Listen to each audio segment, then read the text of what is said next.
Hi everybody, I'm the Reluctant Reviewer, and as you see I have a grouping here on the table. These are Madame Alexander presents the six First Ladies of the United States. She did a series. It started in 1976, I believe, and it ended around 1990 when Madame Alexander passed away. So there were about 7 different series of 6 dolls. This is kind of a fun set of dolls if you have a history buff that likes to learn about history and women's role in history. Each of these came with a little pamphlet on that shows a little bit about the First Lady and tells you what series it is. So we're going to start. This is Martha Washington, obviously. Her elastic is a little wobbly. I have to fix that for her. But another nice thing is if you have somebody who's into fashion and they like to see all the different kinds of styles from the different years, it's a fun little set of dolls to have. So Martha, it tells a little bit about her, that she presided over her weekly receptions and other state affairs with dignity, but without pomp and ceremony. She was the picture of an elegant and dainty matron of the 1790 period. Okay, Martha's is my least favorite outfit. Something about it, maybe it's because the color is kind of drab, or maybe it's because the bonnet is really loose and needs to be fixed, but it's not so bad. It has a shawl, it has pantaloons, it has a slip, as you know, per all the other dolls that Madame Alexander has done. It has a tag right here that tells me what doll it's for. Perfectly coiffed hair. It's pretty. And I will put you down here and use you as my little booklet. Okay, then that we have in this series, we have Abigail Adams, who is this one right here. Pretty blue, you know, nice little spot of color there. She was the first to act as the hostess in the White House in Washington, D.C. Let's see what else it says. She was a most independent and businesslike person who acted with great skill as the manager of the financial matters of her family. So that's pretty cool. It shows her independence and she took charge. She has another, all of the girls are flattened. They were all in boxes, but all unflattened. She has a pretty outfit. Her outfit, you can tell, has gotten a little sun damage, I'm pretty sure of, because it's has shades of purple where the blue must have changed colors. I'm pretty sure that's what it is, because it's not on the inside there. So whatever got to see the light. I'll move you out of the way. And she has a pretty little bow in her hair, and it's really pretty the way they put her hair over on top of the bow.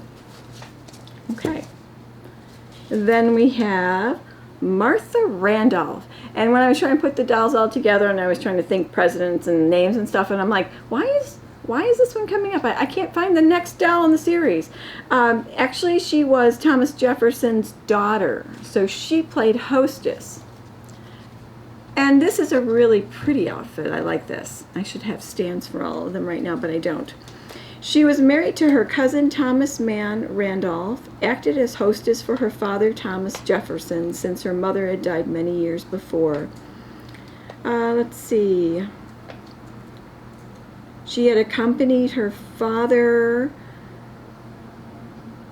on diplomatic missions to France and was able to see much of formal social life in Paris. So she definitely is a trender there. She has this pretty white scarf that goes by her coif. This really nice little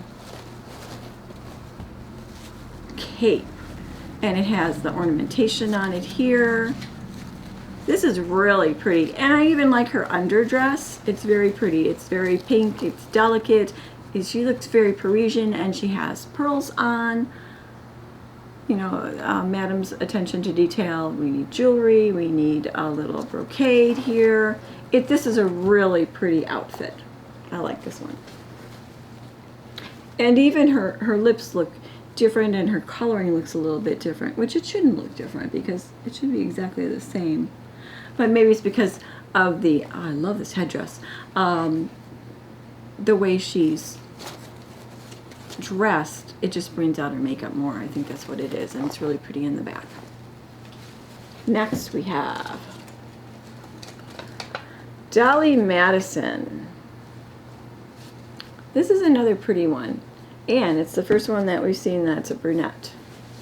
Her head is a little loosey-goosey for some reason. She has the pretty little bangs. She's also the first one with the bangs on, too. And this is a really pretty outfit. It's another one that has a jacket on it. And if we took the jacket off, let's see what it looks like under there. So this is the way the dress looks underneath her, underneath the jacket. It's pretty. She doesn't, does she have jewelry? She doesn't have any jewelry on. And what does it say about her? Dolley Madison started the pattern that is still observed of dinners and receptions that were more elaborate and formal. She had a talent, however, for making people feel welcome and warm, and she was one of our most popular first ladies.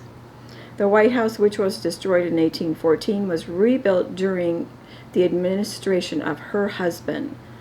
So she helped to make it all beautiful and brilliant and glorious when they remade it. But I love the scarf in her hair too. I love that she's a brunette. And I love the jacket too. It's gorgeous. As far as shoes, they're all pretty much wearing simple the little ballet kind of slipper look. But she's pretty. Okay, and then next we have Elizabeth Monroe. This is Elizabeth Monroe. She was responsible for much of the refurnishing of the newly rebuilt White House. Her taste was influenced by the French styles which she had grown to love when Monroe was American minister in Paris. So that's why everything seemed to be imported from France, and some of those pieces still remain today and are very highly prized. So this is a really pretty outfit. I love that it's got more color. The little pale ones are just too pale. This one's interesting. Look in the back. It's got like she's a queen, and it's got her train in the back. But it's pretty. And it has a little brooch here and a tiara on top, and she has a net around her pretty curls. But that's pretty. And the last of this 6 series, we have Louisa Adams. I'm not as fond of her outfit. Now, she was First Lady. She played First Lady for her father. So, when she was born in London, and then she moved into the White House, which was not finished until her father's administration. Prior to that, she had accompanied her husband when he served as American minister to Russia and also in France, where he served after Napoleon's return from Elba. So, two of them that did the role for their father, which is really nice. Oh, this is really pretty. She's got a braid in the back. How they did that braid, I am astonished at the workmanship on her hair. I love her hair. I'm not as fond of her dress, and I think it's just because it's just an ivory dress with a lot of foo-foo on it. She has her pearls on. So that's what I thought I'd show you. I have 2 other sets that eventually I will do, and there are 7 in the series. That's what I was told. These are 14-inch dolls. So let me know if you have some of these dolls or if you'd like to collect them. It seems that they were made a pretty long period of time that you should be able to find them. I know I've gone to an estate sale before, and they had stacks and stacks and stacks of them, and nobody went to them to look at. And at that time, I wasn't looking for them either. But it's a really nice collection, and I can't wait to have someplace to put them on a shelf and show. But like I said, good for kids that are into history. So I'll do the next set, and I'll talk to you later.